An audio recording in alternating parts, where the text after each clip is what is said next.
வணக்கம் மாணவர்களே. இப்போ நம்ம 7ஆம் வகுப்பு தமிழ் பாடத்தில் டேம் 1ல் இயல் 1ல் இருக்கிற பேச்சு மொழியும் எழுத்து மொழியும் பாடத்தில் இருக்கிற வினா விடைகளுக்கான ஆன்சர்ஸ் தான் பார்க்க போகிறோம். வாங்க இப்போ நம்ம ஒவ்வொன்றுக்கும் ஆன்சர்ஸ் பார்க்கலாம். ஃபஸ்ட்டு மதிப்பீடு. அதில் முதல் ஒன் வேர்ட், மொழியின் முதல்நிலை பேசுதல் டேஸ் ஆகியனவாகும். ஆன்சர் கேட்டல்.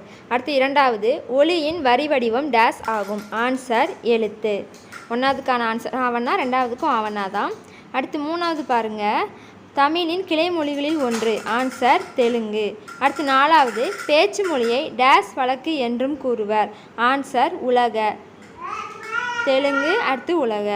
அடுத்து சரியா தவறா என எழுதுக. அதுக்கான ஆன்சர்ஸ் பார்க்கலாம். ஃபஸ்ட்டு ஒன் வேர்ட், சரியா தவறா என எழுதுக. அதில் முதல் ஒன் வேர்ட், மொழி காலத்துக்கு ஏற்ப மாறுபடுகிறது. ஆன்சர் சரி. அடுத்து இரண்டாவது, எழுத்து மொழி காலம் கடந்தும் நிலைத்து நிற்கிறது. ஆன்சர் சரி. அடுத்து மூணாவது, பேசுபவரின் கருத்துக்கு ஏற்ப உடனடி செயல்பாட்டுக்கு உதவுவது